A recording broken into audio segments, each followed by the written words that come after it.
Greetings molweni sanibonani kanza kwethu sinibingelele siphinde sinamukele kolunye uhlelo lingqazi valley this Durban network without wasting any time. Namhlanje sivakashelwe uhlengiwe Octavia Mkhaliphi who's a mayoral candidate of the EFF. Asikubingelele mama. Hey ngiyabonga ningisenge igama lami la ngempela siyabingelela kuwena sibingelele nakubaleli bakho naba viewers akho emakhaya. Octavia. Mama Mkhaliphi asiqale nje ekuthini ubani Hlengiwe ubani Octavia ikhulele kuphi? Hey ngiyabonga kakhulu ukuthi nibe nami ohlelweni lenu. Uhlengiwe uzalwa uMamdletshe uyena wamqamba ukuthi Octavia. Yeah. Emzalele endaweni yakamaphumulo eDoornkop. Ngafunda endaweni ekuthiwa isetshela abantu. Yes. Ngalezo ikhathi ke kwathiwa until grade 2 ngoba kwaku standard 4. Ngase ngiyabuya ngazo join uma wami ohlala endaweni yaseMawuti. Ebizwa ngakaCathuza.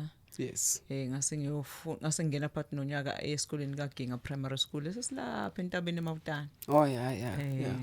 So ngaqeda lapho standard 5 wami ngase ngizofunda isikole saseduze wasekhaya kwakuthiwa iSembozana. Oh yeah. Ake ngaqala ke ngabe political conscious ke eMbozana. Ngaqeda ku standard 8 ngasuka sengibaleke endaweni esekuliwa sibanga indaba between iIFP neANC. Yeah. So nami ke sengiyitarget. Ngabaleka ngaya kamaluma wamemlazi kaJ. Yes. Ngahlala about 6 months nje ngingenaso isikole ngoba sengixoshiwe eMbozana. Angazi uma niyamazi no principal kwakuthiwa uManzi uMr Manzi wakhe. Igama sinokulizwela. Big Manzi. So yena ke wang-expel wathi cha angeke salunga ukuthi ube la esikoleni ngoba kuvusa zonke ingane. Ngabaleka kanjalo nga-escape kanjalo ke. Hayi uhamba isikhathi ngayofuna isikole eCharles Sabel eMbumbulu. Yeah. Ngasithola ke isikole babuza futhi nakhona uthisha uNgcobo ku principal wabuza ukuthi indaba uzofuna isikole but nganayi ngisosodlame komasho. Angayisho ingqikithi. Yeah. Hayi wangithatha ke wangidabukela ke. Hayi saqhubeka ngani mengibheka la hayibo la kukhona abantu bakaMakhutha kodwa la kuyahlonishwa. La kushaya umthetho ebhedaya kulesi sikole ngathi angeke comrades it can be. Hayi kususa lokho organize abafana bakaMakhutha sathi naye asishone khona. Asho principal uzongena ngoMarch nje. Yingenxa yale mkhuba yakho. So organize ingane. Hayi ke the rest is history ke ngoba sasithi cha sikhala into eyodwa nje asinayo imali school fees asinayo imali ama uniform. Yes. Ngenhlanhla ke isikole sethu eCharles Sabelo High School eonwa individual uSabelo. Esatshwe endaweni. Satshwe. Ngesikhathi ngiphambili bayabuka lengane iyayibhayizela esuke eNanda. Ayazi ukuthi kwenzakalani eMbumbulu. Ngesikhathi eMbumbulu kunezimpi seyigudi not necessarily between the ANC ne IFP. Yeah. But igudi. But kwakuliwa nje kungadlalwa khona. So hayi bavele ubani lo Sabelo Mkhize? Umkhize owayeyedwa umkhize wokubaba kaSibungu. Kwakusabelo isibongo sakho Sabelo. Sabelo. Efika esikoleni ezothiwa khona ingane ehluphayo la organize ingane zakaMakhutha ingane eningi ezakaMakhutha avela bonza ingane encane was 16. Avela wonke umuntu uthukile nothisha ukuthi what will happen. Avela athi ingane yami imina unqa phambili hayi phansi ne school fees phansi ne uniform phansi abazali bethu abasebenzi. Athi ingane yami ngizocela ungilekelele ngoba nami ngithanda ukunikhokhisa. Yeah. Ukuthi isikole singaphansi kaZulu government. So cela mangabe nami ngiyokhuluma ngihambe nawo. Hawu bonke abantu bamangala. Hawu. Babelindele into ewes. Yeah. Hayi siqhubeke kanjalo ke. Hayi phela unyaka. Ngifunda standard 9 manje. Phela unyaka hlala round table uthisha la bethi lo akadluli lo. Uyi nonsense. Jeez. Hayi ukuthi wena uyaphasa ubhala amaphepha akhe ke process amaphepha akhe yonke into kune round table nje uthisha lo akadluli. Abuye ama reports ngifeyilile. Lapho uma wami udonsa kanzima nobaba wami to support me. Ngingasho ukuthi ngifeyilile vele ngithi ngiphasile. Ngoba ngiyasazi isimo sasekhaya. Yeah. Ngithi ngiphasile ngiphinda standard 9. Phinde futhi phela unyaka failed. Habe. Kwesibili. Sekuyima ngithi ekhaya ngizofail umatric. Kanti bengivele ngayanga ka matric. Ufeyilile shothi uyadlala wena in. Sengibalekile kaMalume. Yeah. Go straight kaMalume msengihlala emqashweni eMbumbulu. Yeah. Nakhona iANC Youth League it organizer la endaweni le edominate wenkathe ngiya-organizer nasemini siya-organizer sibiza ama-meeting siya-conscientizer imina o-coordinator manje we-office elalisesiphinge e-Red Bro kanye nami sisilontshe ne-branch How old were you that time? 16, 17. Yo. Still young, I was very young. Very young. Phela unyaka fail futhi. Ekhaya ngizothi ngifela umatric. Yeah. Ngoba angikwazi ukujustify manje into engenzayo. Hayi mengifeyila ngeke uprincipal ngoba uyena ongitshela vele uprincipal uthi look uhlakaniphile siyakwazi uyiphasele kahle nale report lakho la ngempela kodwa isikole ipolice esikole ithi uma uhlupha kufuneke ungaphasa othisha majority othisha. So ungaphasa ngithi okay asinegotiate ke manje. Nginike le report la ngempela ngiyofuna isikhala manje. Yes. Esobona khona opposite neCharles. Usekhona esobona khona namanje musuke esiphinga uyova uyongena kombumbulo. Yeah. Hayi ngifike sobona khona ichaos ekhona ama-class akhuza la ku-60 akufundeki. Ngikambe ngizongena kanjani khona la? So wenza umatric khona. Sengiyigqumisile manje ngiyaka-matric. Ngiphethe i-report engilibhalelwe uprincipal. Mengifika ngithi kambe ngizongena kanjani? Qale ngicheck i-terrain sowenze njani? Sowenze sekuphathi nonyaka vele nakhona.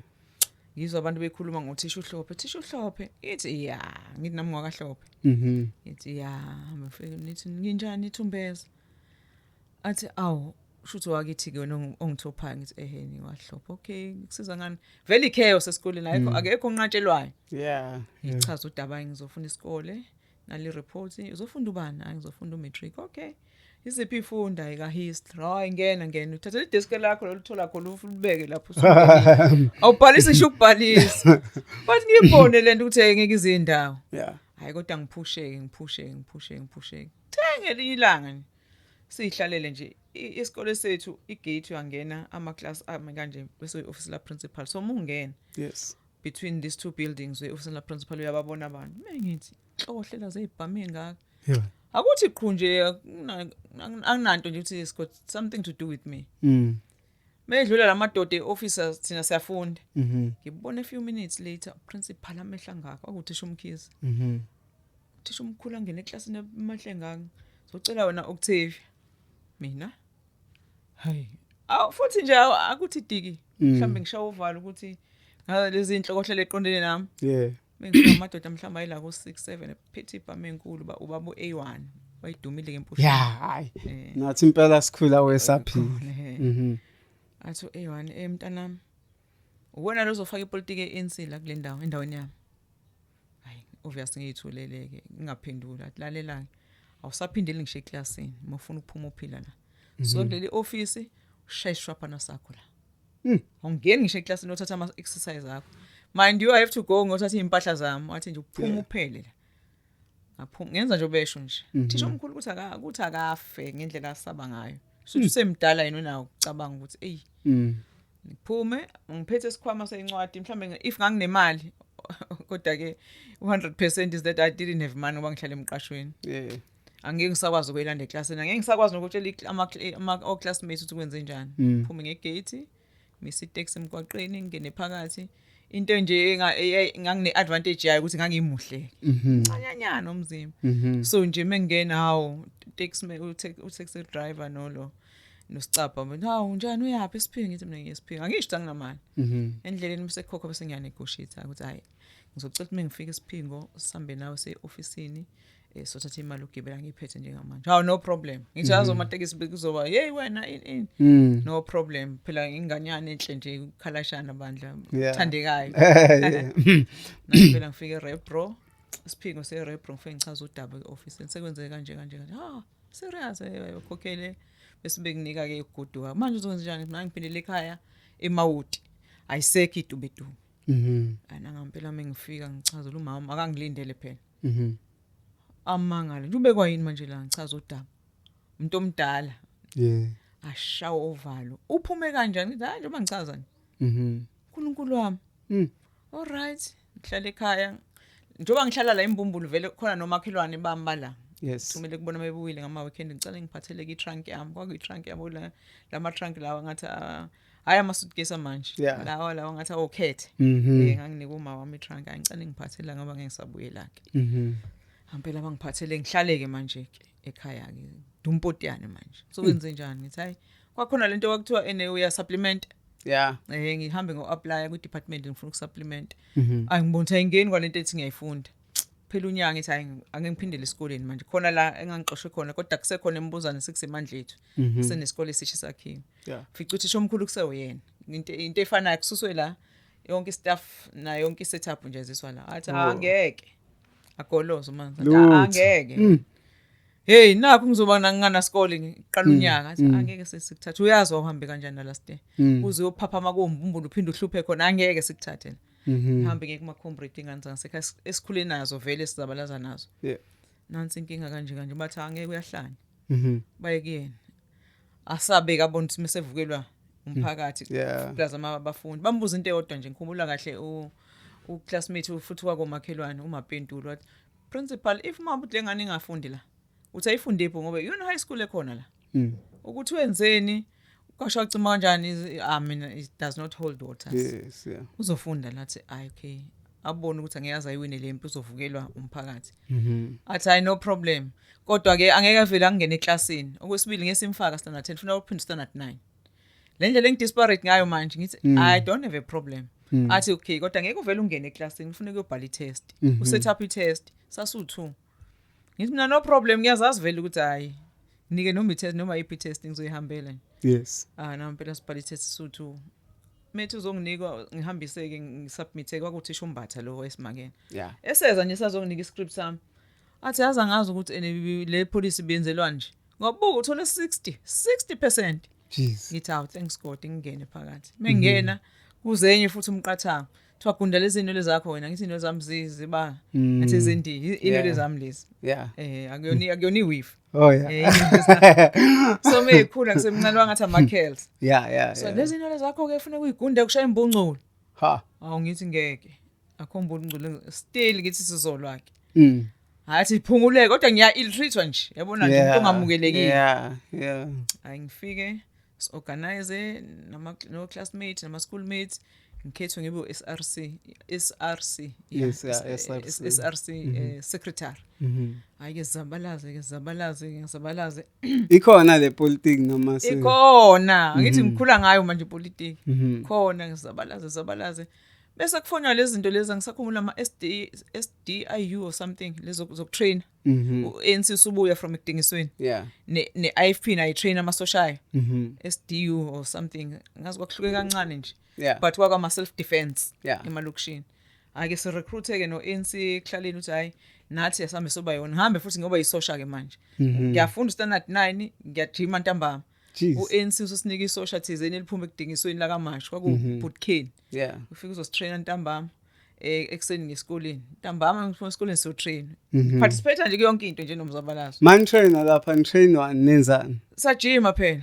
sajima kuzo Do you carry some guns ama certain weapons kanjani? hayi ngabe ngiqamba mama into yangibalekisa nje kodwa ngangiyi-favorite ngoba ngangiyintombazane nokuyimina intombazane kodwa manje lento yangibalekisa kwakuthiwa asishaya ama-push up ngiyirobhela of course and ulos trainayo uyabona ukuthi ingane Yeah. njengoba ngisho nje hayi ngane-advantage ukuthi nje ngiyathandeka hayi bonga kodwa laba abanye besilisa bengashayi ngamaqupha phansi abashaye Habe. hayi kodwa mefika kumina thothi ngithenge izandla hayi uzobona ngathi uzoshaya ngathi Akangiboni, yeah. hayi kodwa mase kuzoshaya uJune ngithi hayi uthi ngiyeke lento uthi ngifuna ukuba no matric manje Yeah. as a result my comrades didn't take it well beze ngisho esikoleni yini manje uyadayisa usuyayeka manje imandate inhlangano ngithi hayi bafethu phela remember mina for example ngisevarsity manje sengino 19 20 since benzo second year manje By that time kwakuthiwa ngalensikhathi during training zonke lezo zinto there were people who were spies ababekwazi ukuthi nenzani kuphi nibone sekuthele uhulumeni wobandlululo zazenzeka lezo zinto senzeka kakhulu isikhathi kusaliwe njengoba ngithi every weekend sasingcwaba jeez uthola ukuthi khona amaphoyisa afikayo sasingcwaba every weekend ngoba sasirecruiter even nabazali bethu ngama weekend nakhona ngikhumbula kahle nje mesingcwaba kwase kuyinsakavukela nje uthi umfana wala usedutshuliwe kodwa sesiyagroupana songcwaba so nje as a result many young kids died during those times yeah mina bake bathuka sitoyitoya sishaya itoyitoyi sisuka eMawoti semtshebheni ngithi khona lamaphoso bandlululo namasosha sigadile but mina ngikhomanda itoyitoyi nakhona njengoba ngisho ukuthi babuka njengokuthi hayibo lo fuze ngabe unsandiyanyana but why eshaya itoyitoyi kanje etc yeah but ke ngingamnankinga kodwa nje afa ama comrade amaningi yes yeah so going back to my story bangabathandi ke mase ngithi ake mina ngifuna uconcentrate ngiphasa umatric wami then ngena ngempela ngiphaseke then ngonyaka ozayo ngiyeka standard 10 bese ngiyawatshela futhi on comrades ukuthi this time I'm not going to stand for ama SRC elections akhona kuphinde kube inkinga siyadayisa siyadayisa manje oqala ngaba ungenanga la bengakufuna uprincipal ngithi nayi ngeke bafethu ngeke as a result saphasa sawu2 eclassini ngoba kwase kubheda othisha bathi tools down betoyitola uprincipal umanzi kwadingeka ukuthi as students as students leaders sithathe over mina ngiyigudi ku-history ngafundisa history sa-identify ugudi kwi-maths afundisa i-maths njalo ukuze kuphase but kwafailwa that year so that is hlengiwe-ke Mkhaliphi. You've been recently announced by the CIC of the EFF Julius Malema as eThekwini mayoral candidate. Uyithathe kanjani lo lapha imali? Si announce besiyolontsha imanifesto yethu eThoyandong. Yes. Si celebrate futhi ukuthi sino 13 years sikhona si EFF since sazalwa ngo2013. Yes. We were not told. Central Command team gave our officials the top 6 mandate ukuthi please process our decisions afana nalawa. You'll know ukuthi this is the first time we're doing it as the EFF. Then the time announcer, no one knew. Yes. Because we are very disciplined in the EFF. We don't leak things. As a pronouncer, I say pronouncer, president, okay, this is the decision the organization president go and announce it. Yeah. I was so shocked. I didn't expect it. Yeah. Yeah. But in the EFF, whenever we are tasked, when you're given a task, you must also accept and do it with precision. So to me, I'm very humbled for the fact that I'm from KZN, I'm from Durban. Yeah. I was once a councillor. I know the terrain. So currently I'm also serving in Kokta in Parliament. Yes. So I said, okay, the organization ikonake.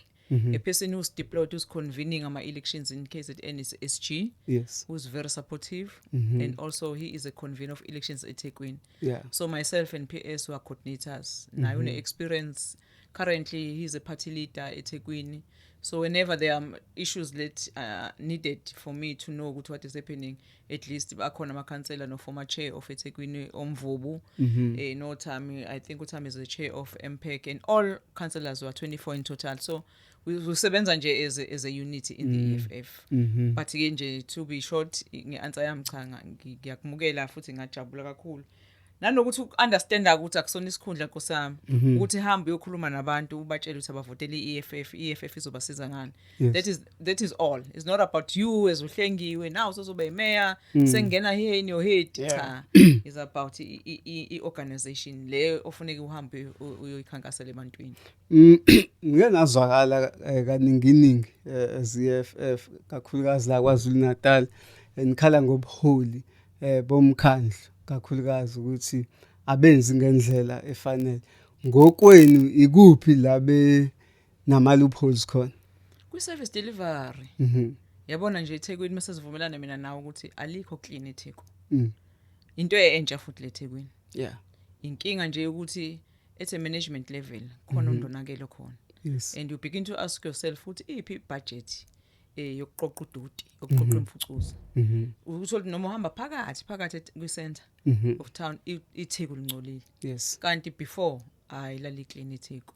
So izinto esikhaza ngazo nje service delivery mabuso emalokishini ke ku West abantu sebejwayele nje khona umgwaqo akade ngikhuluma department yaka roads njengamanje ukuthi cha khona umgwaqo uma bosuka ePhoenix welele eMawoti suze wanomgodi and then kube indawo yaseMawoti amanzi akhona ayaxaza sinenkinga ukuthi sishodelwa amanzi eThekwini kodwa akhona amanzi axazayo anga attend kuyi chaos nje. Yes. So ke it goes back to i-leadership yaseThekwini ukuthi i-leadership ithini ithulithini why kungaba ama-activist ngoba to be leadership you must not be a person ohlala kuma-air conditioner ukuthi uzorela ngocingo ukuthi uzofonela ukuthi awuhambe uyibonele na uyazi indawo yakho ukuthi imi kanjani. Yes. So ke since kunenkinga nje service delivery sesibone nemphakathi sishisa amathayi inkinga ekhona nje enkulu kakhulu not ukuthi azike ezinye inkinga yamanzi inkinga kagesi uhamba njalo sike sabona nje kulezi insuku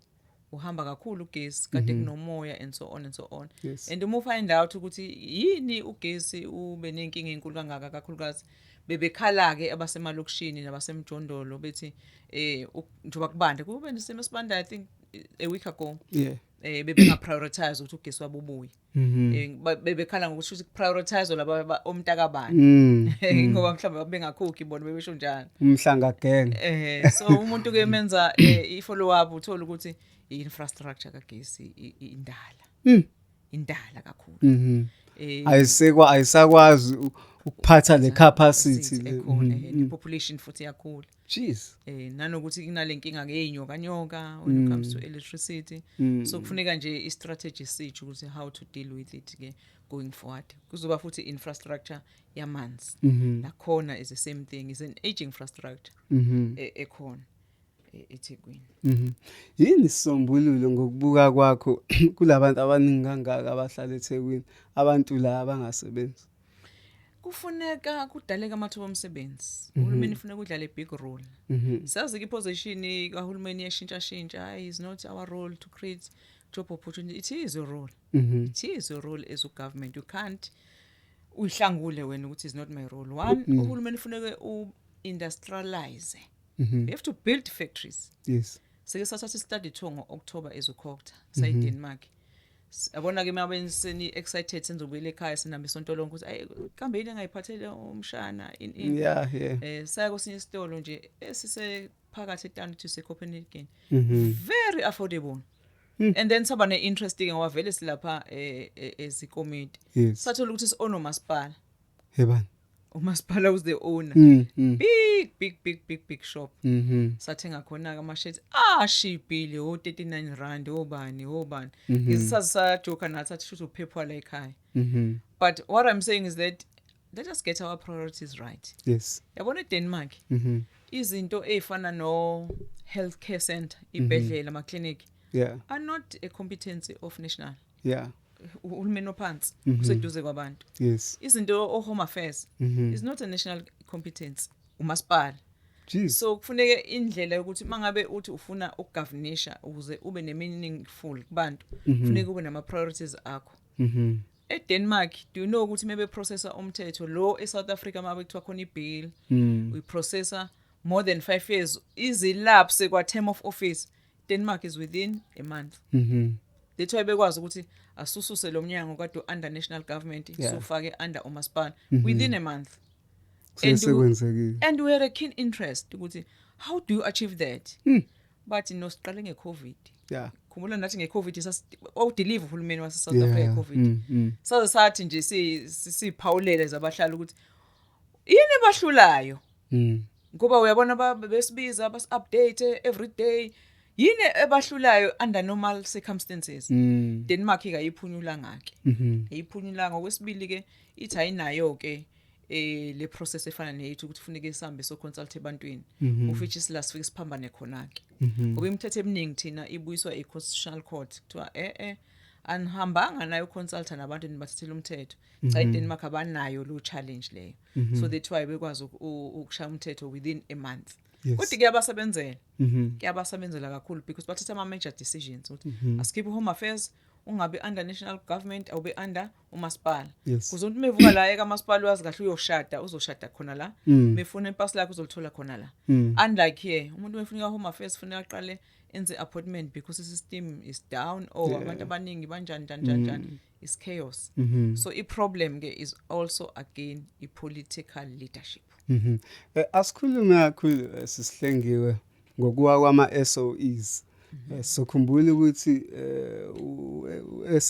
South African Airways right now it's just something else from Intesasya. Sikhulume ngo-Transnet, it's something else from Intesasya or Eskom. You know, like they are dysfunctional. Izini kakhulu lezi ezwisela ama-SOEs. I think it's corruption. Mm. At the center of it is corruption. Mhm. Yakhumbula amabhodi akhethwayo. I-ANC binama-favorite ayo deployment. Izokufaka-ke manje ukuthi ayiwoza-ke. Namanje kusenzeka-ke noma ewile. It's corruption nje, that is number one. Two, they don't want to develop a state capacity. For instance, one of the problems as we are asking, yini inkinga esinayo eThekwini? Inkinga yokuthi abasebenzi abaqashwa direct. Yes. Sisofuna ama-consultants. Umsebenzi ongawenza wena mhlambe ngo-500 per month. Yes. Consultant izofuna 5,000. Jeez. We don't want to develop a state capacity. Siyadoubt. Bese-ke sohamba-ke so-invite abantu abazovela bamilkele imali encane, bafake emaphaketheni. Into ebuhlungu nakho konke-ke, kuna konke lokho kuthiwa kuyenziwe ke-addresswa through ama-consultants. Ufike u-auditor general. Athi hayi lamabhuku awamile kahle. Kodwa siqasha ama-consultant ngemali eningi, enkulu. So, state capacity ne-corruption. Iyona nje at the center of everything. Ubona-ke no Eskom nje. Do you know ukuthi iTheku is the biggest client ya Eskom? But yet, asikwazi uku-influence Eskom ukuthi sibe no-electricity ozoba affordable kakhulukazi kubantu abahluphekayo. Do you know ukuthi this country was developed by amabhunu ngokuthi ba-nationalize bakhe bono Eskom and so on and so on. Yini esihlulayo? Yini into wrong? Corruption ngoba sengiyabona ukuthi if si develop a state capacity siqasha abantu angize ngilithola intshontsho. Wonke umuntu ufuna intshontsho. Corruption. Izolo bengisesontweni ngiyocampaigna eka Fresh la eNanda. Yes. I was brutal. Ngisho ngathi ngiyazi ukuthi nizohlonipha njengoba nikhona, abanye bayangazi, hlale ningibona la ku TV, iEFF ngifake eParliament, but iningi lenu likhathele liyasho likhathele ukuvota. Asazi sivotelana. Ngiyazi igcwele la emakhandeni. Yes. Yingakho sizela kunina sizonqenqa ukuthi one, nani ake nisithandazeleni njengama politicians ke siye ukuthanda imali. Ngo manje sengifune mina ngidecide between ukuthi ngiservice wena or wena uphume ekseni weqududi imfucuza ayiqoqo nokuthi mina ngithathe le mali ngifake ephaketheni.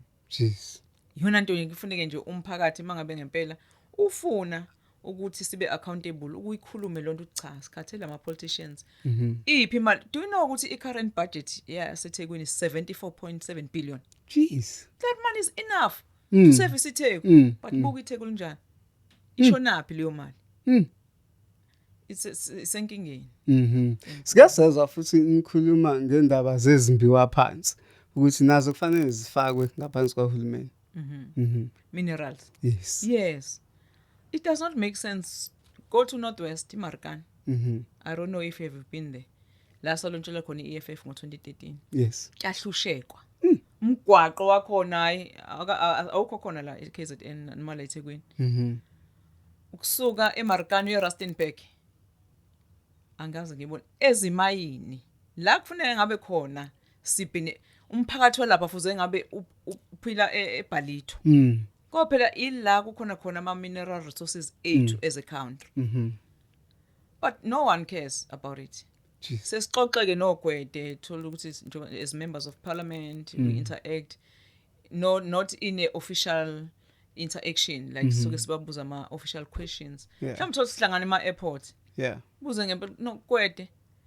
Really guys, how do you sleep at night as a minister of minerals and energy? Weba kunema communities anganawo ngisho amanzi. What is so difficult ukuthi utshele inkampani le lapha le kuyona embayo every day. uCFO noma uCEO wakhona othola ama billions. Uthi cha awuservice lo community angakukhulumi nje ngokuthi uyabaqasha abantu bakulenda or baqasha bayahlupheka abantu abahlala around mines. I was a head of labor desk at some point. Ama calls Komisa, please here kune case nje engakaze resolve ke namanje. Bathi mebe ngitshela bathi they were like approximately 300 workers basuka la khona la eMarikana bayongena emayini. Ebe bafika baclocka sekhona indoda esimile already vele into yenkampani ebikade vele sihlelile. Uthi uyafika uyaclock 5 card lakho libhampe wakwazi ukuclocka bese thi imeceleni sekhona nebhasi sikulindile. No one explained to them. Jeez. Sekuthiwa antasebenzi sudiliziwe kanjani. They took that case to court ayangandawo. Each and every day njenge head of labor desk ngangizwa ukukhala kwalabo bantu ukuthi at least if someone explained to us. So what I'm saying again, our politicians who are also ministers, they don't want to introduce policies that are pro people of South Africa. They don't want. And you begin to ask yourself why. They are benefiting. It's just that we don't have evidence to say this minister benefited. But if ubuza now ngempela ke as ucomrade okade ke zabalaza a unionist, how do you allow a situation like this? Igama nje lilodwa lithi Lawn Mill. Lawn Mill is London and America. Laba babulala ama workers eMarikana. Yes. Why do you have such names now in South Africa? So abantu eLondon plus Americans to come preside over my mineral resources in South Africa. That is the huge problem with our economy. Huge. That's why one of the reasons abantu asiboni into esifudelayo. That's why. Ngoba into eyodwa lokuyaphinda. Okunye ukukhuluma oke kwaba khona okomnotho osemalokishini ekukholelwa ukuthi ugamandelwe abokufika abavula izitolo emalokishini, whereas the reality would be mhlambe umnotho kufanele ubenefit abantu bakhona emalokishini. Me and you siyazi ukuthi masikhula besazi ukuthi isitolo sakadlamini lesiyayi kanzama lapha bla. But today sinobuso obuhlukile emalokishini bethatha that very same note. Kuthini ukuphawula kwena ze-EFF? Sibuza ukuthi kuze kufike umuntu wase Somalia badominate emalokishini, ama-Somalians, Ethiopians, uphi uhulumeni? Qala nje ungene kanjani? Siyazi ukuthi is a hot issue now. That's why kukhona nalaba abamasha every day and so on. But umbuzo sobuza wona ukuthi uze usuke la usuka khona noma usuke eEurope, because mina ke angifuni kuba Afrophobia or xenophobia. Ngifuna ukuthi nje each and every person ola illegal ungene kanjani eSouth Africa, aze identify indawo ukuthi okay ngizoya ngoDayisenanda. Then ngizokuthoba no association wabo ke, I'm not sure. Is these groupings shuthi mabe nilele utshani obulele vuswa ngomlilo, shuthi ba plan ekhaya mengicabanga mhlambe benza lento enziwa it was 18 bani isikhathi eqala colonization la kwahlala khona ama Europeans athi okay wena ufuna ukuthatha kuphi la eAfrica. Maybe nakhona everyone kuye kwaba khona enye futhi debate ethi nansi colonization isibili yama China, because nama China imarket ayise Africa. But ke the biggest question, suke kuphi uhulumeni ufuna ngabe protect. That's why thina mangabe sithi angeke sisupport indaba zokuthi kushawa ama Africans. Why ningamash every day nika Home Affairs? Khona phela uminister ka Home Affairs. Okuyena omphathiswa ka Home Affairs. Okuyena opresider over kwi border management emnceleni. So why ngizoshaya wena ngoba une dark skin? Ekhona umuntu wa Home Affairs DA minister by the for the mere fact ukuthi sino minister DA minister. So why funa ngibuke wena ngikuzonde ngoba unebalela emnyama ngeinkinga lezi uyibalayo, ngoba inkinga esibhekene nayo kakhulu inkinga yokuthi umnotho awukhuli. Mungakhulu umnotho awekho amathuba omsebenzi. So abantu ba frustrated.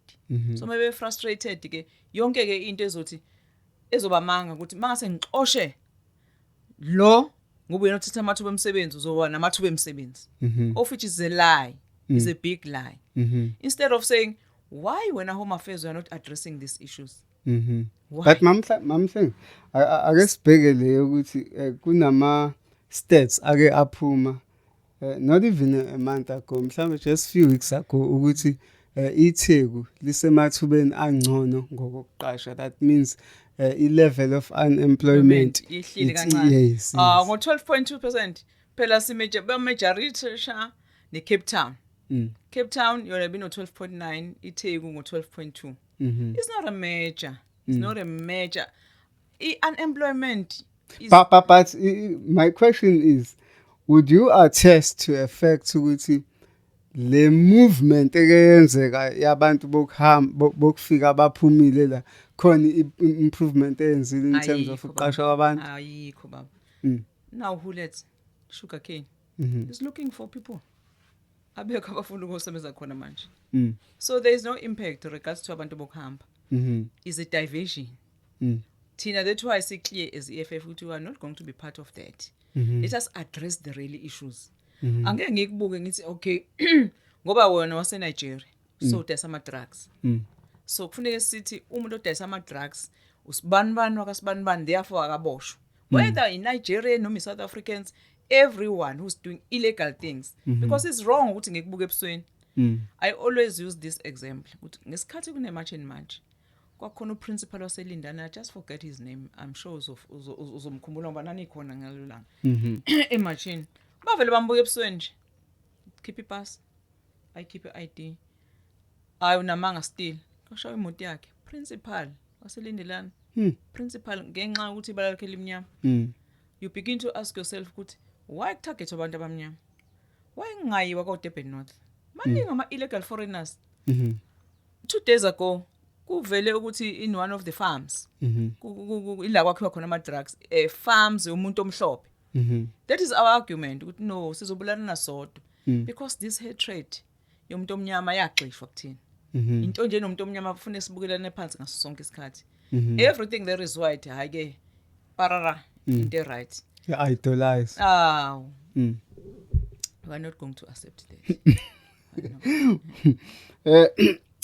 March and March, just a week or 2 weeks ago, bekade lapha ku SADC summit ebese ICC iyocela noma iyoncenga laba abayama members we SADC which are the head of states of these southern countries blah blah blah ukuthi mase behamba abahambe nabantu ba ithini gesture as an EFF. So ngayizwa nje lo march angiyazi noma bayimpumelelo noma benjani but again umxosha kanjani umuntu nje ukuthi okay ngingwasenanda uma decide ukuzohlala eNanda wena ongwakamashu suka ke manje uphindele kamashu mungene kahle nje ngokusemthethweni eSouth Africa there's no problem. Kufuneka sazi ukuthi angeke umuntu uzo restrict methi ngifuna ukuhlala eUS ufuna ukuhlala eUS mefuna ukuhlala eGhana hamba uyohlala eGhana, especially iAfrica is for Africans except ke abantu ke abangene ke illegally cha labo bantu ke that's why I'm saying from the beginning ukhona phela umuntu obhekene nezinto ezifana nalezo. So leyo march and march angazi uyahamba kanjani bathatha ke basema abantu babuze bafethe bahamba kwenzekalani asasa sinalo. Okay yeah no mhlawumbe discussion mina esingayivumela to be honest with you ukuthi since kune crisis eAfrica because ikona crisis eAfrica we can't run away from that and the accountability is needed. Each and every person must account.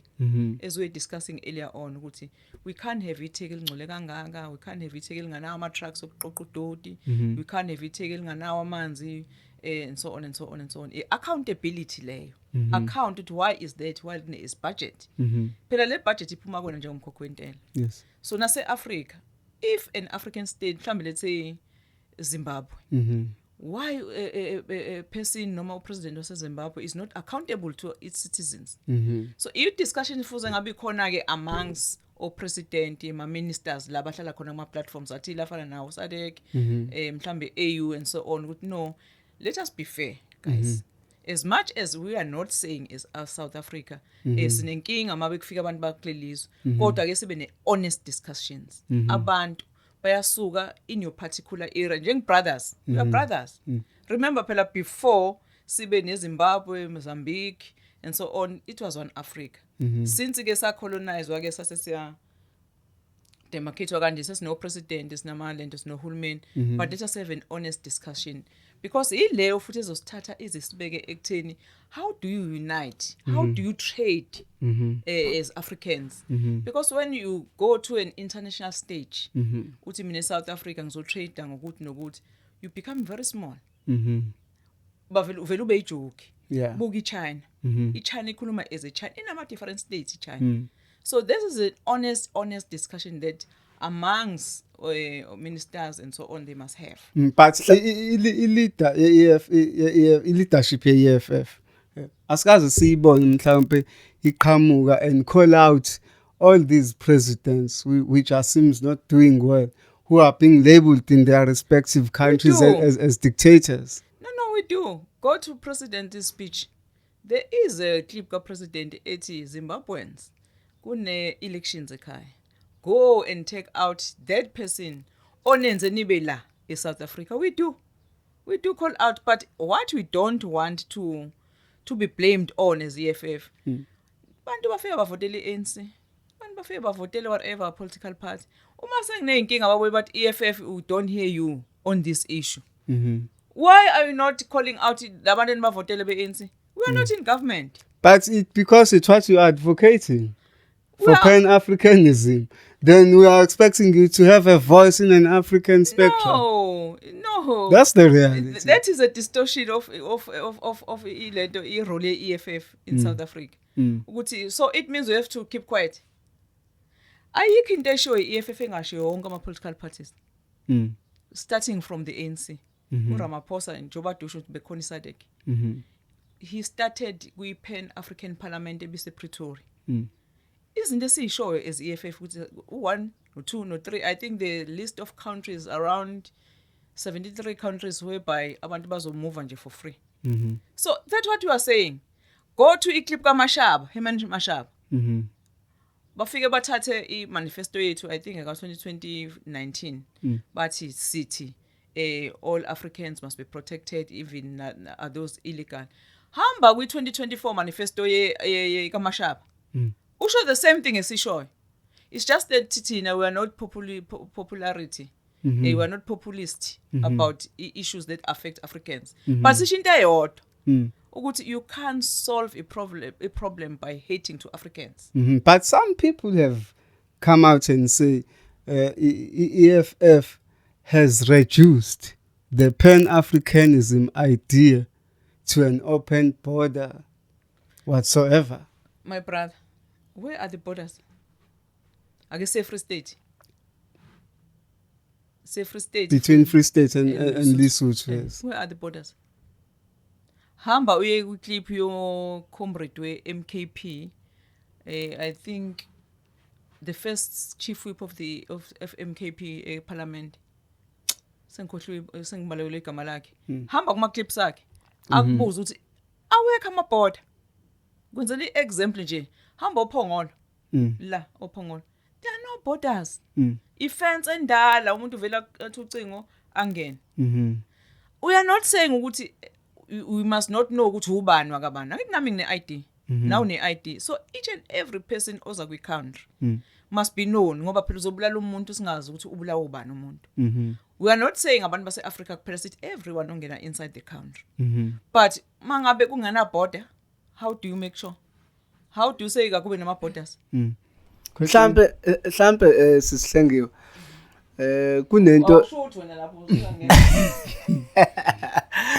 Yeah, ake sibeke for example into enziwe iMarch and March ukuthi abantu as u highlightile ukuthi ubeka uphi ugovernment labantu bangena. Yes sebengenile and kubukeka kunzima ukubakhipha kugovernment because unabantu abancane abasebenza kwi-BMA nakwamanye ama-departments ahambelana ne-immigration. Ukuthi i-March and March njengoba ithathe i-stand sokuthi as ama-citizens siya-acta ukuzama ukuthi labantu bakhishwe nathi sizibambele sibasemaphoyiseni. Niyakusupporta lokho njengane-EFF? Cha, asikusupport i-vigilantism. Asingeke sikusupport nje ukuthi ufune kushawe because umnyama. Asikusupport nje lokho. Asithi bebengabashayi mhlambe ngokubuka kwakumuntu baba mhlambe bebebathatha nje kahle babase emaphoyiseni. Uhlulekile nje umthetho njengoba nawe uthi okay, baqale nini bona ukubathatha ke? What impact does they have manje? Abasekho abantu base Africa la bakhona angeke zisebenze. Guys ngeke zisebenze. Qinisana imithetho yena e South Africa. Qalani menithi nifuna ukuba khona ama border. Qalani nibe nama border azoba functional. E border functional yodwa kuphela e South Africa. Airport. Yeah. Ngeke ungene ngokuthanda kwakhe airport uyacheckwa and so on. Let alone kunama corruptions enzeka everywhere. But yona ke kwazi ukucontrola ukuthi movement yabantu ke mabungena. But otherwise akho ma borders. So nina as EFF lithi aqiniswe ucingo lapha libe lude noma lisuswe straight kuzihanjela. Nithi uma ngabe nifuna ukushaya abantu ukuthi bangene kanjani eSouth Africa. Musana ukushaya. Okay, ake ngenze example ngomuzi wakho. Right? Awubile la ekhaya. Yes. Mhlambe la ekhaya kaMdletshe ngoba umama kaMdletshe uthi ngenze example ngaMdletshe. Okay, afika usiya kenwa kaMdletshe la ekhaya ufika nje naye uyivakashelela umngani wakhe la. Abona ukuthi hayi la ekampunzi edlemini la. Wena njengoba wala ekhaya umbuzo ungenephi usiya awubiyile unegate kuphela. Usawuvula igate wayengenela noma angena ngaso egateini. That what is happening in South Africa. So therefore if nithi ninifuna amabhoda hamba nowakha amabhoda. But as things stands akho mabhoda. Akukho mabhoda. Meaning ngishuthi abantu abangaphakathi ngokungemthetho abangasuswa umphakathi ngoba vela amabhoda wekho. Nibashayelana abantu as if nina bajombe umncelo khona bajomba bangamncele bazingenele ngoba ninawo amabhoda. Kodwa khona enye into eya raise, I think it was on TikTok where I saw the video. Wayekhuluma ngokuthi though ama-borders engekho but you will never see a South African ehambe yongena eZimbabwe without papers because kwayikona ukuthi elinye izwe leli abakuhlonipha base South Africa whereas the other nations lawo omakhelwane abakuhloniphi lokho. Kusho phela kusho ukuthi eZimbabwe ke if that is the case should banawo amabhoda. But mina as far as I know abantu bayela ndina khona bayingenele ngendlela ayike futhi kuwesike kwamanye ama-African countries, don't want to lie, in terms of corruption. Ufika ngephoyisa la khona nje lafunda i-number plate yakho ukuthi ND babona kahle ukuthi rich ungena nge-corruption. But ke I don't want to say as a matter of fact. If that is the case ke kusho ukuthi iZimbabwe inesystem yayo eyazi ukuthi isebenzisa kanjani. Thina esikwalayo ukuthi angifuni mina or EFF which is not going to agree ngoba umuntu omnyama nje oyihluphekelayo then usuyi-enemy. Sidlule kancane kulo daba. Kunenkulumo ethi after ukuhamba kwaFloyd Shivambu noNdlozi EFF ya drop kakhulu. Kuthini ukuphawula kwakho kuleyo nkulumo? Ya drop happy. They say elections phela bahambe after ama-elections ka-2024. Akaze kube namanye ama-elections after that. But I mean, they say there's a huge impact. You can see that certain people has moved. No, abantu when it comes to EFF, bayathanda uba nama opinion. Yes, let me just leave those two individuals nje. Ngoba there is no scientific evidence that back that statement, right? Ukuyikhulumela nje kwabantu. Ake siye ku-2024 elections result. I-ANC idrope ilose 71 seats. National Assembly. EFF ilose only 5 seats. But the media houses, people, everyone, EFF is declining. Even ANC comrades in the National Assembly telling us, how you have declined, you have dropped. You see, guys, you're also forgetting your own problems. I can tell you ukuthi ubani ngangikhuluma naye the Minister of Finance. Angithi sesiconane laphana. Nina nisazwa dropa. Njoba ndropile ngithi kusho ukuthi kwawena we are believing in your own propaganda or you forgot. You drop with 71 seats. 71 seats, close to 100. Jeez. We drop with 5 seats. But kwenziwa halabalu as if sifili EFF. It's just because baningi abantu abafuna ukubona EFF ifile. Baningi. And we know who are those people. They are capitalist. We are very, very, very clear. Our standpoint is about against capitalism and capitalist white monopoly capital. So kuze kube nama project against the EFF. Even nama small parties oqhibukhowe baya finance banikwe imali with one aim, which is to kill EFF. Otherwise nalo 5 seats esaw drop kwakufanele ngabe bhujiwe ngempela. But we didn't because yabona makhuluma i-true to power. I think noma umbonile no-King Zoso noma yes no it's not him. One of the media influencers. Yes. Ubani kambe size sa retweet nje bethi EFF noma ungayizondithini kodwa at least mabe ibeke i-point layo or ibeke i-position yayo. Hayi abalokhu beyalena lena. Yakhumula bethi angeke sinivotele banivotelwa ngwanithanda makorekore ungamani ungazivoteli nanokuthi sithi hambe uyobulala umuntu omnyama. hayi ngeke uzowasho upresident ube khona ngithi uvakashela KZN. The first time was there ngesikhathi umbona lapha eThekwini uye eMsunduzi waya kuphi what KZN is not about ivote. It's about ukuthi nilimela kanjani iqiniso. Can you imagine sithatha iplatform sithi bulala umuntu oyethu omnyama njoba kwenzeka. Ijabula kanjani ngibona usugxaza igazi. Ngisakufuneka ube la ngazi kahle ukuthi isitha sami akuwena. Isitha sami indlala because umnotho awukhuli. Siyaxatshaniswa la. Sizothi ke lento eyishiwa amabhunu kudala ukuthi let us divide them then in order to rule them. Kuyenzeka manje. No, we can't afford. You can't. Kunegama onokuhlalishalulizwe EFF hlalishlalulizwe elithi Stellenbosch mafias. Who are you referring to? The Stellenbosch mafias. Exactly, it's them. They know. They are there. You know them very well. They are there. Who are you referring to? Ibona labo Stellenbosch phela baphethe umnotho especially badominate kakhulu eKapa. That's why phela sibuye sithi thina njenge EFF yabona this notion to say Helen Zille is going to do wonders in Johannesburg. Go back to Cape Town. Go Khayelitsha go Langa. Abantu bahlupheka into azozibona. Khona indawo ethi useDanuni. Yes. Hayi. So ke umuphi kumehluko kuwenzeni?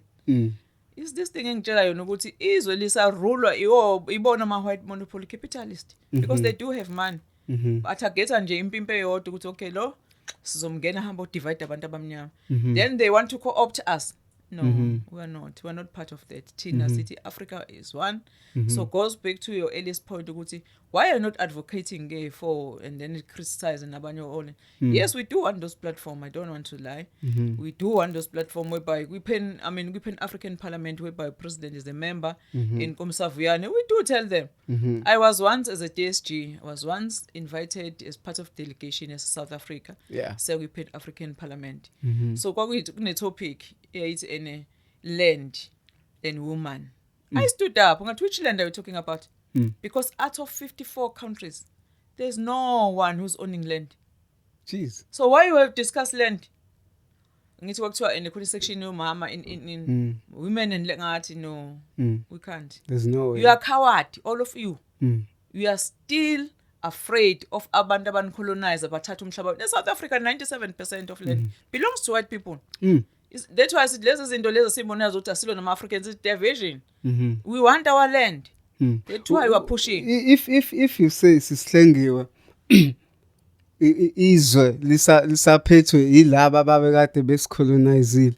South Africa, I think if I'm not mistaken, sesibe no president abawu4. Kushithi, do you indirectly say they are puppets? I'm saying they don't want to take decisions, radical decisions. Firstly, when we entered to parliament in 2014, we were 25. Yeah. The ANC shot down 6%. Yeah. So we got 6% of electoral votes. We offered them to ANC under Zuma. Yes.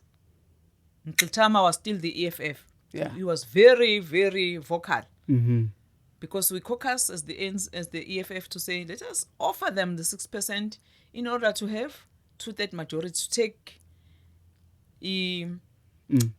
land issue. Because we reintroduced indaba land as EFF. It was no longer there. We said, let us go back to drawing board. Because without land, we are still remaining as defeated nation. So therefore, nina senuluzile 2/3 majority as ANC. Yeah. Now nina athi ke manje now 6% take it. Ukuze sishintshe section 25 of the constitution. Of which we can't expropriate without compensation. They refused. The president was Zuma. Yeah. So they don't want. Okay, fast forward, ANC went to their conference. They took a decision to say they must expropriate land without compensation. Is the ANC conference resolution? We said, yes, that's good. Come back after your conference now. We are here in parliament. We are waiting for you. Reintroduce it. Did they? We put the motion again. So, yes, I can say they are still equal. They take mandate somewhere. That's why after no one have won elections in 2024, we were the first one as the EFF to say we want to partner with the ANC in order to give them our support to change most critical policies, including the land. Ramaphosa said what? all of us, let us come and form a GNU. Because if you can have ANC, EFF, can have MK, black government, why? Why have to invite Abelung? What is happening now? It's clear they are taking a mandate somewhere. Jeez.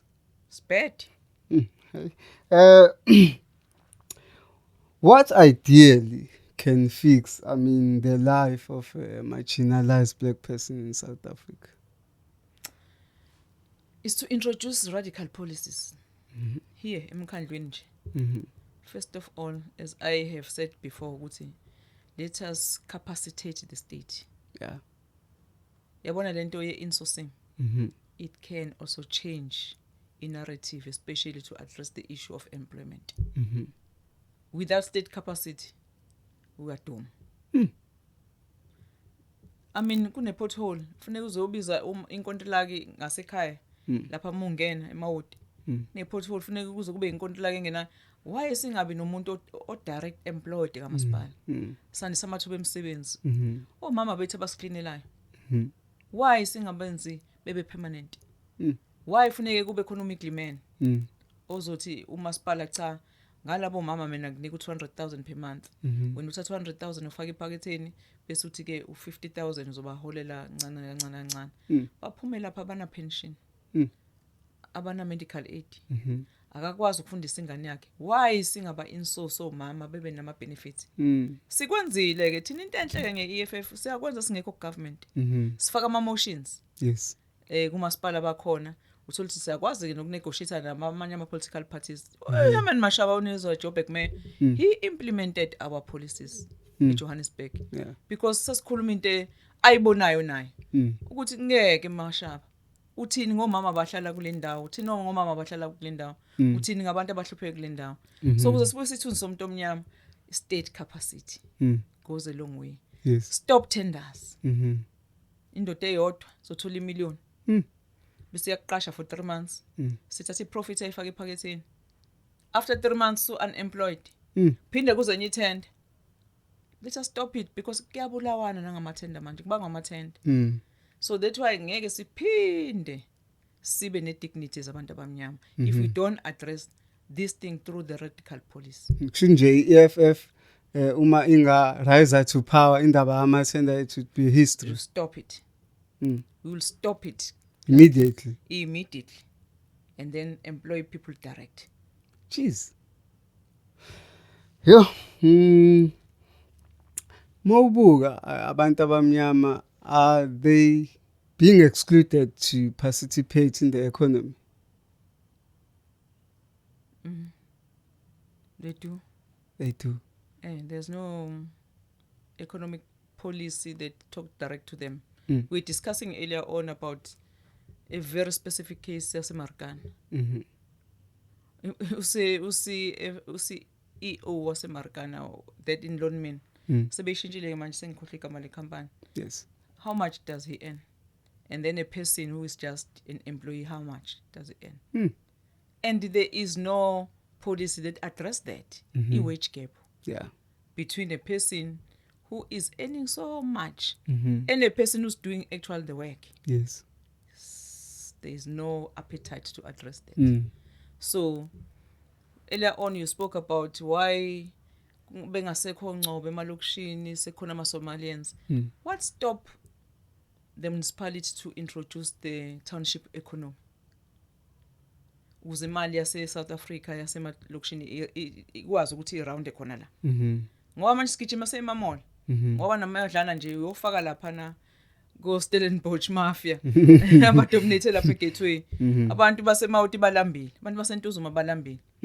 Ayikho akho ngisho appetite. No, let us rework this economic township. That's why kufike ke ama opportunities from outside with nilele. Okay. So mina ma argument always says ukuthi sa colonizwa abelungu. Yes. Sathula. Kwaphinde kwafika abantu Indians. Ngithi kulama qhawe ke asha abantu abamnyama abalimazayo. Sisandla kushawa sabulawa ePhoenix. Why amaqhawe angayi kulula abantu ababula ePhoenix? Amawela kaMashu ayothela upetrol ePhoenix. Abulawa ePhoenix. Why amaqhawe la kuthiwa amaqhawe njengamanje akwazi ukuthi ashaya abantu abayihluphekelayo abayidayisela imshanelo why singayi Phoenix Mm. yini sibambile sePhoenix yabona lapha kaMambe Mawude Mhm. idumbe ezatholwa khona zabantu bangaphandle Mm. abasebenza khona ba-exploitwayo khona phakathi Mhm. akekho kodwa omisiza ukuthi let us go and find ukuthi kwenzakalani laphayana so abantu abamnyama if bezoqhubeka nokuthi bengayilweli nokuthi bengafuna ama-political parties afana no-EFF abalwela bona sazoba nzima that's why we are very patient with them that's why president is saying it's not even about votes ngoba ngeke size simela ukuthi hey go come and vote for me sizonixoxa abantu abamnyama of which have been proven ukuthi we are correct yambona uGaten manje ngesikhathi kuthiwa nomhla ka-30 June everyone must xosha abantu bokufika do you remember wakhipha statement wathi yena never akekho umuntu weqembu lakho ozobaxosha True. akho umuntu ungene kanjani Yes. ungene with the same Yeah. kodwa manje kuseyabona ukuthi lento is not going to help anyone so therefore sithi abantu abalibone iqembu elithanda abantu abamnyama abalibone nje ngoba asimile lapho thina eParliament we have done things that have failed to be done by ANC the issue of VAT other political parties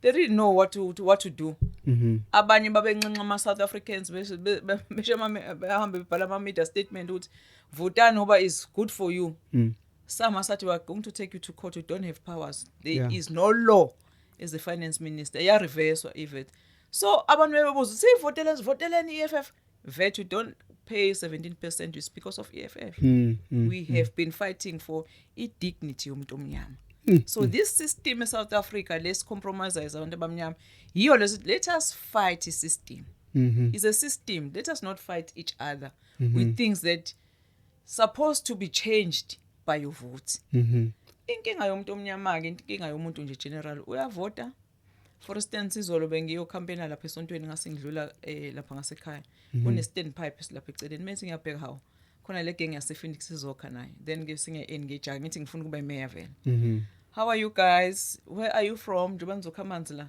but ayisihlala le Phoenix ngithi okay have you registered to vote in order to vote for me I'm Mhlengiwe Mkhaliphi mayoral candidate athi ke baba khona yes mina I have registered but still far away where asho okay bebe u3 wena no this one is not ngithi okay let us talk nje as ordinary South Africans now you are not registered to vote you are young so now wafuna lama stand pipes abe maningi ngoba phela uhlali la uhlala somewhere funa ngambe khona stand pipe ngalapho uhlala ngakhona so sizonazi kanjani ke ukuthi kunabantu abangakanani thini population because we are not voting but yeah ngiyizwa into eshoyo so abantu kufuneka ngempela nathi ke sibavakashele ke siba conscientize ukuthi kubaleke ngani ukuvota egcineni futhi ngize ngathi esontweni ngoba nina nichemile ke esontweni ngizile nje ngicelela ukuthi ngizocela umthandazo but mase kusondela isikhathi sokuvota sonke ke sifuna ukuvotelwa simiseni la isi record uma sikuvotela sizokuthola nocingweni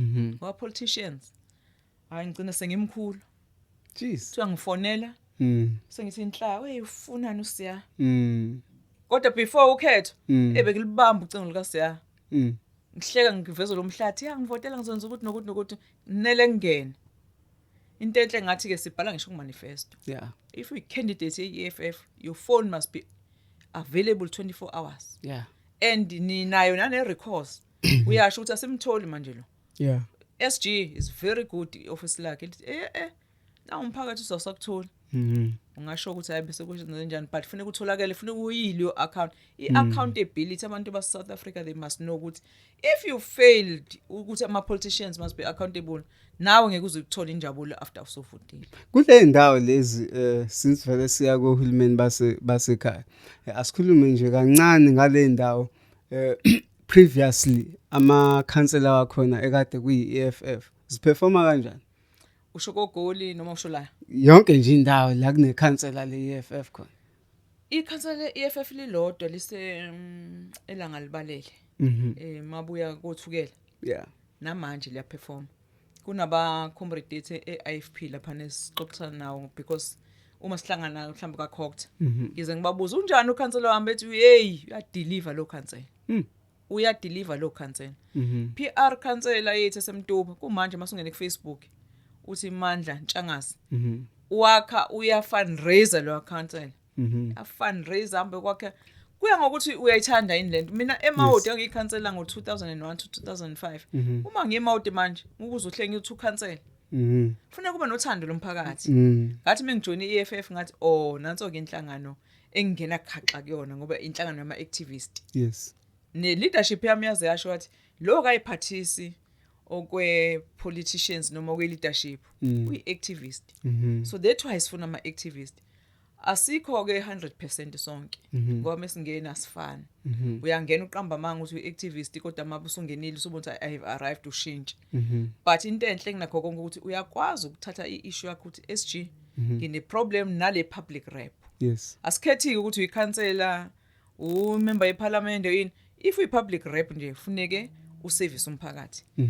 Let me tell you sine policy ya EFF ethi uma ngabe uphuma ebranchini uzokhumbula mhlawumbe indaba yaduma kakhulu khona abazibaxoxa ukuthi sesigubhu 10 years kwathiwa ahamba ke njenge public rep la uphuma khona ebranchini yakho indaba ye branch is very important ka EFF because it's a basic unit. Hakwazi ube uhlengiwe lapha eParliament kodwa ona i basic unit. Futhi ubani ozokuservisela yona if uzohamba amalombo ungabuyi uzoservice abantu aba 200 just 200. Jeez. Kwakuthiwa thatha aba ibhasi ke lashantu aba 60 uyo celebrate u10 years. Angithi uthi une basic unit une constituents. Uhlulwa yini? Sibalekela lento ukuthi you become an elite. Uvusikhoza was the victim of that. Baningi abayibonanga ukuthi ibaleke kanjani. Lento engasho ukuthi mhlambe sifuna ukuhlukumeza wena in ithi hlale ngaso sonke isikhathi uzazi ukuthi uphuma phi ebranchini. Esibili ipolice ithi apart from your own branch la uphuma khona adopt another 2 branches. So that's why mini branch am 53, 57 and 52. Bonke loma branch ngenza sure ukuthi kunama activist akhona a president of a branch kunama activities as well. Umphakathi nawo ubiza August 9 sawahlanganisa o3 cena amakhosikazi azo celebrate nathi. Bayazi nabo bangikhipha noma kuthiwa mhlawumbe ngibhizi kanjani mengithola icall nje ngwaseMawoti ngwase-Brooks Farm. Nami igazi lami liyametha nkosami. Nginenkinga yesitamkoko. Hamba uservice abantu. Ngoba la silahla khona ukuthi sesitshela ukuthi we have arrived.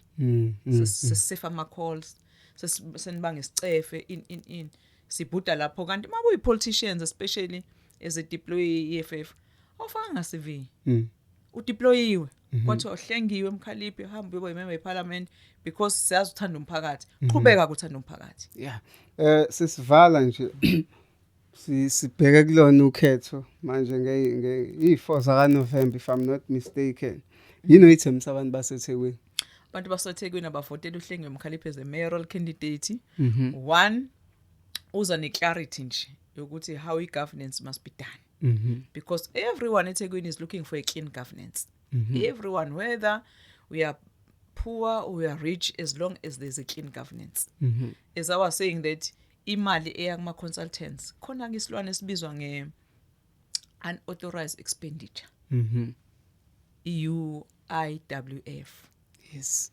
Thola ukuthi I can't remember exactly this current financial year but ama billions. Thiwa kunemali e9 billion kulomkhandlo. Umkhandlo waseThekwini ke awuzuzoyi writer off. Department yakhe idle whatever amount kodwa siyonke siyu9 billion. Jeez. Kube lula nje. Uthi hayi agreed. Let us write ubani iyephi imali yabantu engabiservice abantu. Hileyo ke is one of the things that thina njenge EFF we are not going to agree. Mase ngixoxele nje sesivala ngempela brother. Bebeyenza onke umasipala bayenza lento because phela is within the law. Is within the framework of the law. Uthi ake we must write off that amount mesenivumelene. One day ngathola document kubalika document ePolokwane municipality. But lalela, do you know ukuthi enefune so write off this amount kwakama billions nakhona. Mengibheka i-breakdown umasipala wasePolokwane uhamba yo identify uSiyabonga onekhaya dealership. Bathenga imoto kaSiyahlafakile eshayisile u50,000. Abuye bayiphinsele kuSiya ayo renovate yena uSiya azobhila umkhandlo ayibhile 500,000. It was on a document.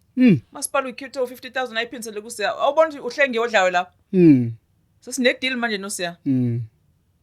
Jeez. Le mali become a fruitless expenditure sekuthiwa ke rotten as a result that particular mayor of that time wabona ukuthi lento engiyibuza uma ngangibuza ama specifics wabona ukuthi kusho ukuthi uthole icaucus yakhe wala wazo wabomvu no just explain this thing. This is plain corruption. When they talk about UIF in the committee, I say this is corruption. There's no UIF. Yeah. It's a language ka auditor general, but this is corruption. Yeah. So abantu baseThekwini corruption ke ababe rest assured we are going to confront it head on.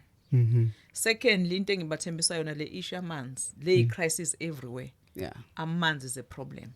It's a problem eThekwini. One of the reasons, poor planning between national government, which is water and sanitation department, and then nomkhandlu weTheku. Yeah. Secondly, baqasha abantu abarong abanganawo ama skills onjiniyela. Thirdly, baqasha ama contractors ukuthi uma bekuthiwa khona ilikhe khona ifike contract eqamba manga ukuthi isifixile njenge EFF we are going to do away with those things. We are going to have standby people 24 hours. There's a leak there, go and fix it wena ngoba ukhokhela umasipala. Fourthly, njoba ngithi budget currently is 74.7 billion. Yeah. Only 1.7 billion is allocated to water. Ncane kakhulu. Ipipe leli main pipe. Yeah. Lino 59 years. Ngiyangabona ke bekhiphile ilento isixwayiso sokuthi kuzoyancipha amanzi. Basazama ke ukuthi we can't have a pipe that is 59 years old. Yeah. It's a disaster on its own. So therefore funeka maintenance enzeke every day eThekwini. Yeah. That's it. Abafisa mhlawumbe ukuxhumana nawe ku social media bakuthola kanjani? Engikhona ku Twitter. Yes. Ngikhona kuhlengiwe Mkhaliphi nje everywhere. Na ku Facebook ngikhona ngiactive kakhulu ku Facebook. Yeah. Nakhona ku Twitter ngikhona nje there and there. Na ku TikTok inkosi yami ngiyaxoxa kubantu bamba ku TikTok bahlali bengibuza usushonephi. Inhlobo endala ngithanda kakhulu Facebook. Bengangithinta ku Facebook. Kanti ke nenamba yami bandla i call center. Oh, okay. Call center. Awungayishiya. Ngayifona noma ngasikhathi nje. Ebaleka kakhulu endala kunazo zonke efona nabantu abakuphi ngoba mhlambi sino 30 years. Wow. 083 24 Yes. 14 718. Uthi ngiphinde is 083 24 14 718. Ngithe ngena nje la khona umama uthi ingane yakhe ibifunda eMia Bank Secondary School. Yeah. Ngoba nezinkinga zemndeni so she's looking for another school. Sekulate into esingayenza ukuthi siphinde soxoxisana nesikole ingane iqhubeke mhlambe sitholeleke indawo ngakhona ukuze iqhubeke because sekulate. So inkinga ayifana lezo umphakathi abantu abanganama ID siyakwazi ukintervene sibatholela ama ID ngoba abantu bakithi uthola ukuthi abazi ukuthi wayenganayo ID. Kufanele wena umchushise ukuthi okay yenza ukuthi ngoba ikhona ne police eshoyo ukuthi mabe umdala mhlawumbe ungesenabo abantu basekhaya khona into ebizwa nge late birth registration. Ubaba umncwabe nobaba uMagagula they are helpful in those regards. So nje each and everything nje unenkinga yayo akuve ngitholakala ibill yakho yamanzi izolo nje bade ngisesontweni kufika kwakomdala hamba ngobhoko kwaphambana ibill yakhe nakamakhelwane bambhili uhleli no 65,000 manje ntomdala pensioner uthi akasalala vele phaphame ngo2 gogo lethi into zakho sotshela umasipala ukuthi ayikho lento ebhilela ugogo ngoba inina nje njengomasipala ngoba uyasho gogo sezowashona umakhelwane usele nogogo so si accessible like that not now hayi ngoba sifuna ukuvotelwa from the word gunji siza noma umbani Nkosi yami ngoba siyabathanda abantu abamnyama the twice abonga sanconcoza masithole opportunity kanda EFF yes man asibonga nganza kwethu sivala kanjalo kuhlelo lwa iDurban Network la besihleli khona nohlengiwe Mkhaliphi who's a mayoral candidate for the EFF sivala kanjalo uhlelo sithi abakubabonana baphinde babona danko Hammer,